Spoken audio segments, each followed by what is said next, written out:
Hey everybody, welcome back to Sophisticakes by Mary. For this tutorial, I'm going to show you how I did.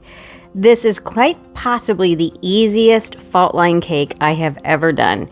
And to be perfectly honest, I think it has a lot of wow factors. So this is good for beginners. So if you want to see how I did this, stick around, we'll get right at it.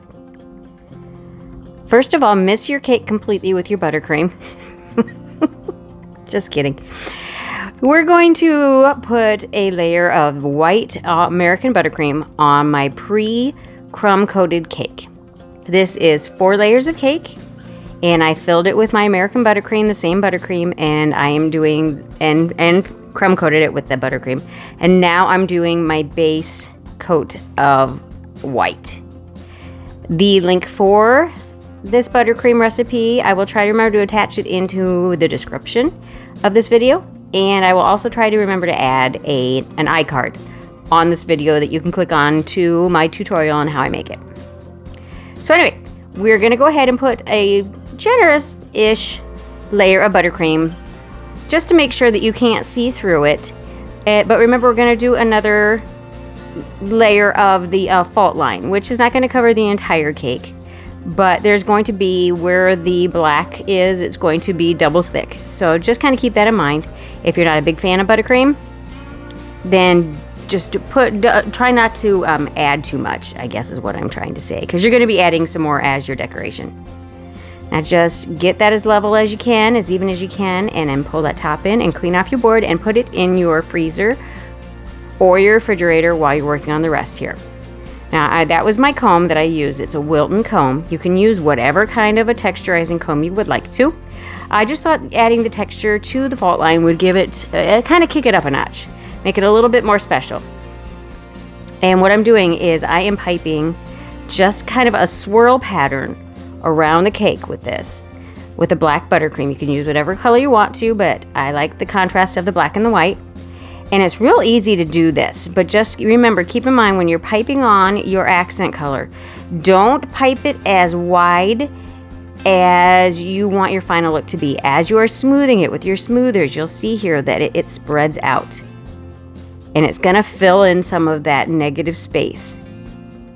I did end up going back in and adding a little bit more, just because I wanted to see less of the white, more of the black.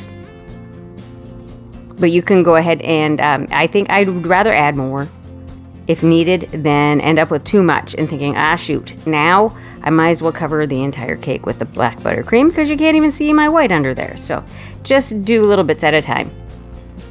And as soon as you are done smoothing that out so you have a level surface, go in with your texturizing comb. I think a big trick to this is holding it kind of at a 45-degree angle to the cake, not 90, because then that way you're removing too much and you might scrape down to your buttercream. And to remember to keep your scraper clean. Wipe it off in between swipes, and I even kind of rinse it off. Because what happens is sometimes you don't get a real nice, smooth texture. It kind of is more ragged because you're not cleaning your texturizing comb. You don't want leftover buttercream on it. That causes a problem. And I left the top edge rough. I didn't want to smooth that in because I thought it kind of went with the texture of the swirled fault line. Now, I did not put this in the refrigerator again. Normally on my cakes, I do more refrigeration time. And maybe that is why this went so fast, partially. And the other part of it is that the decorations that I'm adding here are already pre-made. These are from a set of gold Dragees that I purchased on Amazon that I will link in the description. And they have different sizes and different shapes of Dragees. And I really like that. It adds a little bit different of a feel to your cake when you have the same shape but different sizes. I kind of like that. There's congruency, is that the word I'm looking for? In the shape, but there's difference in its size. And I like that. I'm not adding anything to the buttercream, I'm just adding it right on because it has not set up yet. Now you could go ahead and paint the edges of your fault line with a gold paint, edible paint that would be the luster dust mixed with some Everclear or vodka or lemon extract works too. But I have done that so many times, I thought this time I would let the gold Dragees be the accent color. Plus you'll see my topper, the flour that I put on the top is going to be gold. So that adds some gold, and then I'm adding this splatter. I'm doing a gold splatter instead of edging it out this time. And this is the same gold edible paint that I used, but I thinned it down a little bit more. Just dipping my brush in it and just basically throwing it at the cake. When I said this is an easy cake to do, I wasn't kidding. You're just throwing things at it. There's nothing that has to be, extremely neat and clean. That's kind of the whole idea of this cake. Now you can add as much or as little of this as you want. And if you want with a different metallic, you could do silver, you could do a rose gold. That would have been pretty too. Copper, brass, there are so many different metallic luster dusts out there that the possibilities are endless. Now here is a little trick. These are flowers that I had already done for another cake for a tutorial a ways back. I made these, and I like to reuse them if I can, repurpose them. But if you do not want to make your own sugar flowers, you can buy them online. I will try to find a place for you in the description of where you can purchase some pre-made. Etsy is a good place, honestly. Pre-made sugar flowers. I love to make sugar flowers. But if you don't, you can purchase them. And all you would have to do is add your own paint to personalize them. And that's what I did here. And to make them go with a different cake, I just went ahead and I went with the gold and I just painted over the already used flowers. I mean, you're not going to have already used flowers, obviously, because I do these for videos, not for purchase.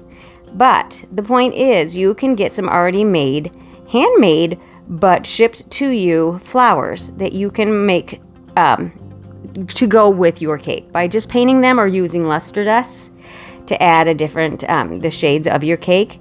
You can do that too, but obviously we're just doing the gold since the red it would be hard to change the color of red to go with this cake unless you wanted red to be your accent color.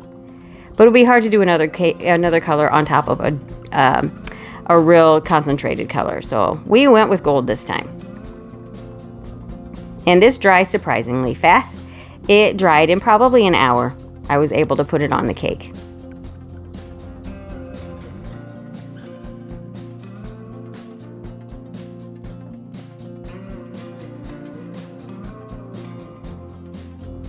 And I did not want to forget the center. You could leave it green or whatever color it comes. But it just wasn't my vision to have a color besides black, white, and gold on this cake. So I went ahead and I just touched up that center with the same gold and left the stamens that darker color because I felt like that went with the cake. Now I had 2 of these flowers, but I decided to just go with the one. Sometimes I kind of overdo it, I think, with the florals. And I wanted the concentration on this cake to be the texture and the application of the fault line. So I went ahead and just added a few extra dragees here and there where I needed them, where I just thought I needed them to fill in some space because I honestly didn't know where the flower was going to go. So I knew going into this that I was going to have to finish it off after the flower was placed.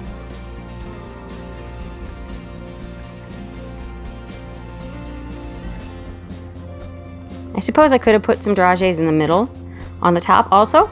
You could do that if you wanted to.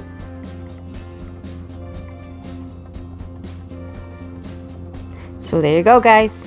My new take on the fault line cake that is very modern and very easy. Seriously, if this is your first time doing a fault line cake, this might be the way to go. Especially if you're going for an abstract design. I hope you liked it, and I hope you decide to give it a try. So thank you guys so much for taking the time to watch my video. And if you'd like to watch some other videos, go ahead and click on the link to one of these other videos shown here. And if you would like to check out my other social media, I am on Facebook and Instagram under the same name, Sophisticakes by Mary. And please take the time to share, like, subscribe, and hit the notification bell so that you know when I upload another video. Thank you so much, and we'll catch you on the next tutorial.